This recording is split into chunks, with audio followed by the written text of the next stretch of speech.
Salut à tous, alors c'est Frédéric de la Vie. Alors ce soir, je voulais faire une petite vidéo, la deuxième de la soirée. Petite vidéo suite à une émission que j'ai vue sur le net, une très très bonne émission américaine. Ça s'appelle Sexualité, Attraction Fatale, hein, je crois. Et ça parle des phénomènes chimiques, hein, et des phénomènes chimiques qui font qu'on est attiré, qu'on s'attache, hein. Il parle de la chimie, de l'amour, mais d'une façon très évolutionniste et très très très intéressante. Un véritable petit chef-d'œuvre, bien qu'il y ait quelques petites fautes et quelques mauvaises interprétations dans, euh, dans cette vidéo, dans ce film, dans cette production. Ça n'en reste pas moins un chef-d'œuvre de logique, hein, avec des chercheurs américains qui, dans leur grand pragmatisme, hein, le pragmatisme anglo-saxon, hein, on explique des choses d'une façon fabuleuse. Donc, cette petite vidéo que j'incite tout le monde à regarder parlait de symétrie dans le visage, et il y avait eu des tests qui avaient été faits sur des étudiants dans des facultés américaines, bien sûr. Ce sont les facs, hein, font des tests, sont souvent financés aussi par des laboratoires qui ensuite récupéreront les jeunes, hein, brillants de ce sont des échanges de ces facultés, hein. Les facs américaines sont un système économique très performant, hein, qui rapporte, qui gagne de l'argent. J'ai déjà fait une vidéo dessus, hein, qui permet aussi de créer des esprits brillants, d'attirer du monde entier des esprits brillants et d'attirer aussi de l'argent des riches qui voudraient mettre leurs élèves dans ces facs. Voilà.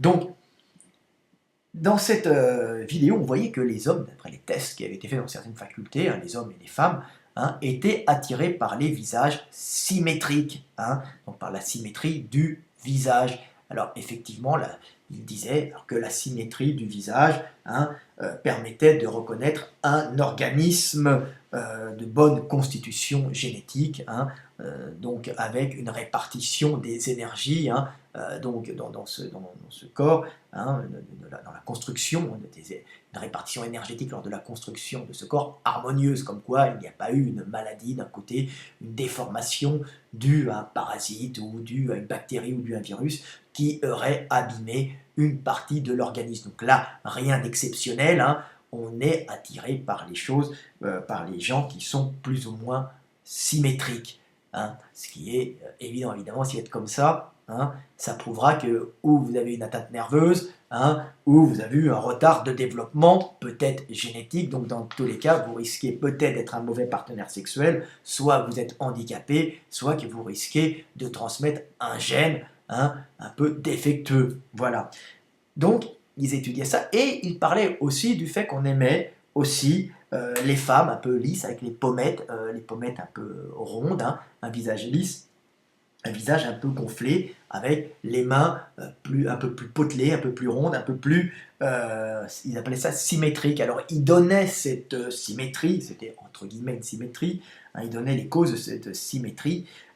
Les causes, c'était les estrogènes, hein, que sécrétaient les femmes, alors c'était valable surtout pour les femmes, hein, qui permettaient justement d'avoir un visage un peu plus gonflé, plus lisse, plus harmonieux, hein.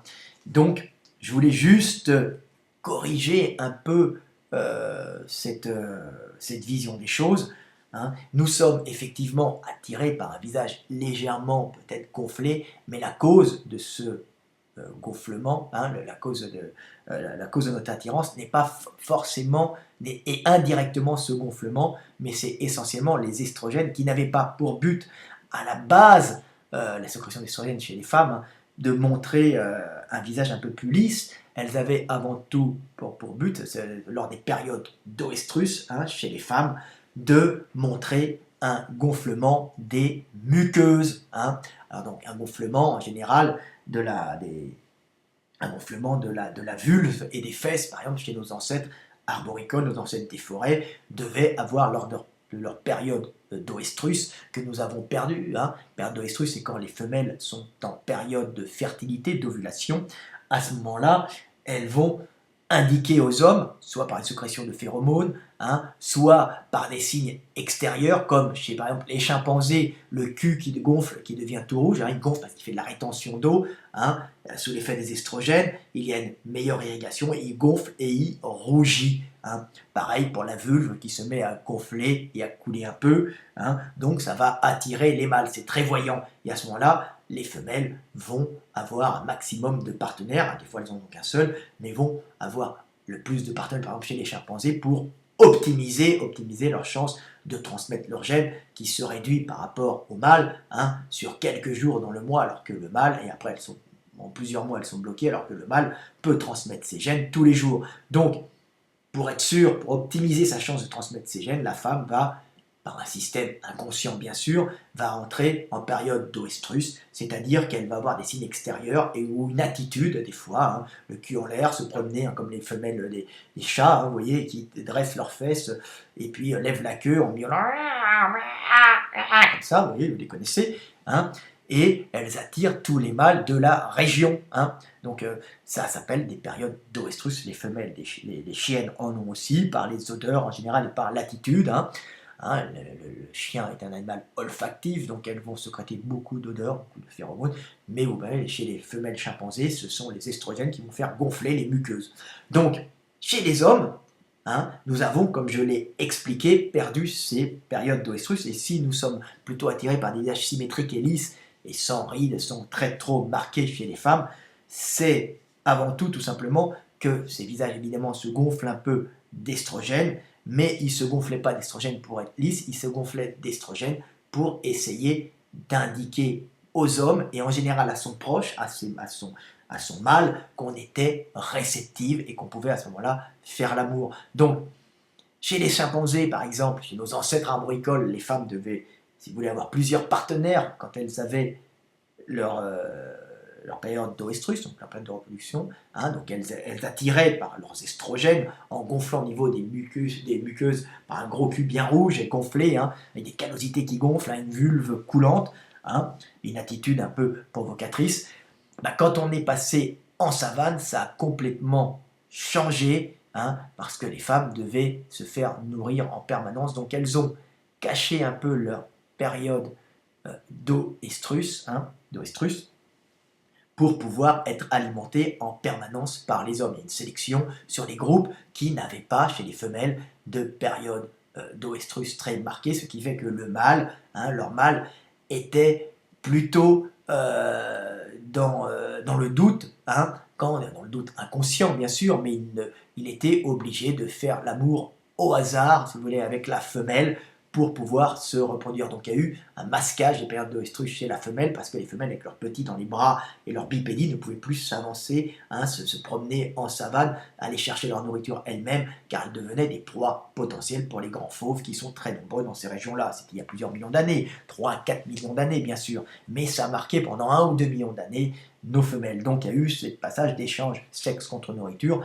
et pour être nourri en permanence, faut plutôt cacher ces périodes d'oestrus, hein, pour éviter, pour pouvoir être nourri tous les jours, au lieu d'être nourri une seule fois dans le mois, hein, et dans ce cas-là, de crever de faim, ou de ne pas avoir de chance, quand on a un petit, hein, de pouvoir le nourrir. Donc, on cache les périodes d'oestrus pour pouvoir être nourri en permanence par le mâle, qui lui ne sait pas, hein, quand est-ce que la femelle est féconde et fertile. Donc, les couples se formant, les hommes devenant beaucoup plus sociaux, il fallait tout de même des fois que l'homme ait envie des fois de faire l'amour et n'ait pas que envie de nourrir, parce qu'après on a perdu cette envie de faire l'amour toujours, qui a été remplacée par un attachement. L'attachement, c'était l'amour, hein, donc j'explique, hein, cette petite correction, hein, pour le visage, hein.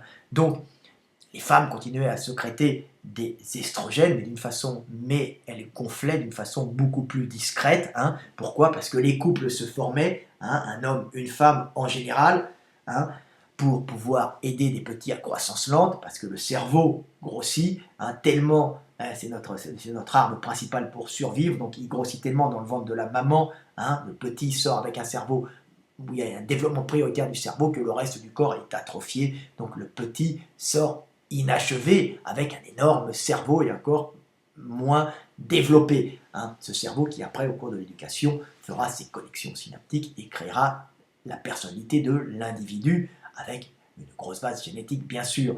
Mais il y aura tout un apprentissage culturel à faire, un apprentissage éducatif, qui permettra justement à ce petit homme d'évoluer dans une structure très complexe, hein. Mais cette structure très complexe, avec des rôles bien définis, avec des interactions sociales très compliquées, ne peut pas être brisé par des périodes de reproduction avec des joutes entre les hommes, des combats entre les hommes pour les femelles. On doit garder une certaine cohésion dans ces groupes sociaux très développés pour rester dominant sur le monde et pour rester efficace dans une nature hostile. Donc, les femelles ne montraient plus leur oestrus, mais pendant leur période aussi, évitaient de montrer qu'elles étaient fertiles, mais avaient tout de même quelques petits codes perceptibles d'une façon inconsciente chez les mâles. Donc, qu'est-ce que c'était que ces codes? C'était tout simplement les gonflements de nos femelles, de nos anciennes femelles qui devaient gonfler au niveau de la vulve et au niveau des fesses. Elles ont perdu ça, bien sûr, mais les estrogènes ont agi sur les femmes d'une façon plus subtile en faisant gonfler les muqueuses. Alors comme les muqueuses des femmes maintenant, comme la vulve de la femme avec son redressement n'est plus visible, il n'est pas porté en arrière, l'homme ne peut pas voir quand elle suinte de la chatte, donc qu'est-ce qui peut montrer à l'homme, comme elle est bipède, ça va être son visage, et son visage va gonfler un peu, mais le gonflement du visage dû aux estrogènes est très très léger et imperceptible, très peu perceptible. Ce qui est en vérité perceptible, c'est le gonflement des lèvres. Et les lèvres, qui sont des muqueuses, devaient gonfler sous l'effet des estrogènes. Elles avaient des muqueuses plus impressionnantes, surtout sous les tropiques. Comme tu l'expliquais, elles ont réduit quand on est arrivé dans des climats froids, car quand vous êtes au froid, à moins 5 degrés ou moins 10 degrés, avec de grosses muqueuses, de grosses lèvres, vous gelez et vous allez pouvoir avoir des infections. C'est pour ça que les noirs ont des grosses lèvres et que les blancs en ont des petites. C'est pour des raisons toutes simples d'adaptation climatique. Donc, quand on était proche de sa femelle, quand on l'aimait et quand on ne pouvait pas perdre son temps, l'aimer, c'est un sentiment, bien sûr, organique, chimique, qui permet d'avoir un attachement, qui permet de pouvoir élever des petits à croissance lente. Donc on n'est pas trop de deux parents pour élever ces petits qui doivent agir après dans des groupes sociaux très complexes. Donc c'est des éducations très lentes. Donc il fallait qu'il y ait le papa et la maman, mais quand on voulait se reproduire, il fallait que la femelle le fasse l'indique d'une façon discrète. Il y avait ce signe-là, ce signe que quand elle était féconde, elle avait les estrogènes qui lui faisaient gonfler les muqueuses. Alors ça devait lui faire gonfler la chatte, mais c'était pas tellement visible, mais ça lui faisait surtout quand on était devenu bipède, quand on était face à face, et qu'on parlait, qu'on s'exprimait, on voyait d'une façon, on le voyait mais inconsciemment, c'est-à-dire que l'esprit ne le voyait pas, mais notre instinct le ressentait, si vous voulez. C'était inconscient. On percevait ce gonflement de la lèvre qui indiquait que la femme était à ce moment-là féconde, fertile, et à ce moment-là, on s'accouplait, on s'unissait à elle. Et pourquoi ne pas conserver une bonne vulve coulante et des fesses bien rouges et des oestrus très marqués, pour la simple raison qu'on n'a pas intérêt dans un groupe social avec des structures très hiérarchisées, très organisées, avec partage des tâches entre les individus pour bien survivre dans un monde hostile. Nous avons survécu grâce à notre gros cerveau et à notre organisation sociale. C'est surtout grâce à ça. Pour ne pas déstructurer cette organisation sociale, qu'est-ce qu'ils font? Il ne faut pas trop avertir les autres mâles qu'on est à ce moment-là féconde et ne pas trop les exciter pour conserver une bonne cohésion. Donc quand on a juste les lèvres qui bougent, on a juste l'intime et qui gonfle, on a juste l'intime, votre mâle habituel, qui va s'apercevoir que vous êtes féconde et il va à ce moment-là se reproduire avec vous. Vous comprenez? Très très très très simple. On est plus discret pour conserver une cohésion du groupe. Donc la femme va montrer par sa lèvre légèrement gonflée et rouge, sa fertilité de jeunesse, bien sûr, les vieilles perdant les oestrogènes perdent leurs lèvres, mais on ne vivait pas aussi longtemps au début. Elle va indiquer qu'elle est fertile grâce au gonflement, à cette hydratation excessive, cette rétention d'eau qui va faire gonfler les muqueuses. Bien sûr, les muqueuses sont moins épaisses que la peau, donc elles vont tout de suite ressortir. Donc c'est pour ça qu'actuellement on peut voir dans le commerce des rouges à lèvres qui se vendent partout, comment on appelle ça, Il y a le lipstick, rouge à lèvres et des gloss, c'est ça, c'était la chanson de Helmut, je sais pas quoi, des gloss qui permettent de faire briller la lèvre et de la rendre plus gonflante. Pourquoi? Parce que gonflante, ça veut dire qu'on est en période de reproduction, hein. Donc on n'a plus de période d'oestrus maintenant, hein. Les lèvres gonflent beaucoup moins, mais ça indique quand même la fertilité. Elles gonflent un petit peu sous le période d'oestrogène d'une façon euh, presque imperceptible, d'une façon très discrète, mais notre inconscient le calcule comme le visage un peu gonflé, comme vous pouvez voir dans cette émission, hein. Mais il ne faut pas que ça soit trop visible pour ne pas perturber la structure sociale de notre société et générer des combats et des jalousies entre mâles, et surtout peut-être aussi le fait que certains individus ne s'intéressent plus à leurs tâches, hein, et se mettent excités comme des puces à vouloir sauter sur la femelle du voisin, qui lui ne sera pas content et agressera ses voisins pour défendre sa matrice, pour défendre sa femme, pour défendre celle avec qui il génère l'avenir, hein. Hein, c'est toujours des combats pour la génétique. Donc, par discrète, donc par souci de discrétion, pour ne pas détruire la structure du couple, eh ben, les signes extérieurs sont beaucoup plus discrets et visibles que du mal proche quand on est à côté. Voilà, c'est très simple, très intéressant, très beau, la nature est toujours là, et on voit que les femmes continuent à acheter du rouge à lèvres, hein, pour montrer, en fin de compte, pourquoi c'est beau, hein. Le beau, c'est toujours l'utile, hein, et c'est pour ça que les femmes se mettent du rouge à lèvres, hein, pour montrer leur fertilité, hein, et leur jeunesse aussi, car quand on est vieille, quand on perd sa capacité de se reproduire, on a un taux d'estrogène plus bas, et les lèvres se mettent à diminuer. On se retrouve avec les lèvres de vieilles femmes, vous savez, très fines, avec des rides, hein, et c'est pour ça qu'on voit les vieilles actrices, hein, ou les femmes de présidents de République française, hein, se mettre du silicone dans les lèvres pour continuer à paraître plus jeunes et à montrer qu'elles sont des femmes des femmes fertiles, hein. Et n'oubliez pas que la fertilité chez la femme a une grande importance, hein. Le fait de paraître jeune a une très grande importance chez la femme et dans sa psychologie profonde, car le fait de paraître fertile lui a permis de survivre et d'être alimenté par les mâles au début ne nourrissant que les femelles qui avaient les attributs de la fertilité, échange sexe contre nourriture, d'où cette angoisse terrible de la femme de vieillir, hein. Elle n'a pas, car vieillir correspond pour elle à une angoisse de ne plus être alimentée, une espèce d'angoisse de mort, hein. Elle ne veut pas plaire, n'oubliez pas que la femme ne veut pas plaire, on a de la psychologie pour baiser, hein. L'homme, lui, il a besoin de prendre la femme, il a une obsession, il doit se vider les couilles, hein, ce qui lui permet de désangoisser, hein. Il a une espèce d'angoisse, hein, qui disparaît, hein. L'angoisse quand il va à la conquête du monde pour aller chercher la calorie pour la femme, cette angoisse disparaît quand il se vide les couilles, donc il a un besoin terrifiant de se vider les couilles, hein, parce qu'en vérité il avait un besoin d'avoir la femme tous les jours pour en vérité nourrir cette femme qui lui permettrait de continuer le monde. Vous voyez, c'est une interaction, la nature a mis ses sentiments au point, ce manque pour l'homme terrifiant, ce besoin de faire l'amour en échange de calories, et la femme, ce besoin de plaire, parce que ce besoin de plaire lui apportait à manger qui lui permettait de survivre. Donc pour la femme, plaire lui permettait de survivre, de rester en vie, et pour l'homme, faire l'amour, hein, lui permettait d'avoir ce besoin de faire l'amour, hein, ce besoin de la femme lui permettait pas de rester en vie, mais de transmettre la vie, hein. Donc, vous voyez, deux interactions, deux façons de concevoir le monde et deux angoisses différentes, hein.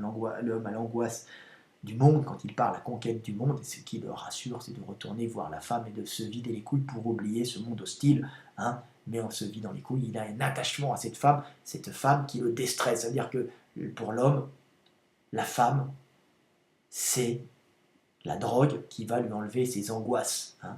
En se vidant les couilles, il se vide la tête de ses angoisses. Alors que la femme, c'est plaire et attirer l'homme qui lui permet, par sa beauté, c'est égocentré, d'oublier cette angoisse de mort, si vous voulez, due au manque calorique, hein, au manque de nourriture, parce qu'évidemment, avec le petit dans les bras, ils ne pouvaient pas aller le nourrir. Pendant des milliers d'années, la savane a été un milieu très dur pour les femelles, pas pour les hommes, qui eux pouvaient taper les panthères. On a vu sur une vidéo qui m'a été donnée sur mon Facebook, on voit des bushman dégager des panthères à coups de bâton et leur prendre c'est des panthères ou des guépards, et leur prendre leur gazelle. Alors ils font faire le boulot par les guépards, et après, à coup de bâton, ils leur font peur, ils les tapent, et ils leur récupèrent la gazelle. Les hommes, c'était pareil, avec les mains libres, on peut taper, alors qu'avec sans rien, les femmes, elles ont juste un bébé dans les bras, donc elles ne peuvent rien faire, et elles sont des victimes. Donc elles restent près de l'arbre, et par leur beauté, par leurs lèvres gonflées, par leur cul rouge à l'époque, mais ils l'ont perdu, donc par leurs lèvres gonflées, elles attiraient par leur beauté, leur jeunesse, les attributs de la jeunesse, elles attiraient les mâles qui permettaient de les faire survivre et de les alimenter. Voilà, tout simplement l'histoire de l'humanité. Donc voilà, vous avez compris pourquoi les femmes mettent du rouge à lèvres et pourquoi on est attirés, nous les hommes, par un visage plus lisse et un visage un peu gonflé avec des lèvres un peu sorties. Donc cette petite erreur sur la vidéo, c'est pas le visage lisse qu'on mate en premier, c'est surtout le gonflement qui permet de montrer la période de fertilité. Voilà, donc on est surtout attiré par le gonflement à la base des lèvres, c'était le gonflement des lèvres, d'où les rouges à lèvres. Et consécutif du gonflement des estrogènes, il y a le gonflement de la face. Voilà, petite vidéo de 21 minutes, j'en ai fait 2 ce soir. Je pars dans tous les sens, vous me connaissez, mais j'espère que je vous ouvre l'esprit, que vous comprendrez nos pauvres hommes et nos pauvres femmes, et que vous les comprendrez avec plus d'indulgence, en comprenant pourquoi elles ont tant besoin de plaire, et pourquoi ils ont tant besoin de baiser, et pourquoi nous aimons les lèvres charnues, et pourquoi nous aimons les visages un peu lisses, un peu gonflés. Voilà, à bientôt, Fred Delavier, 22 minutes.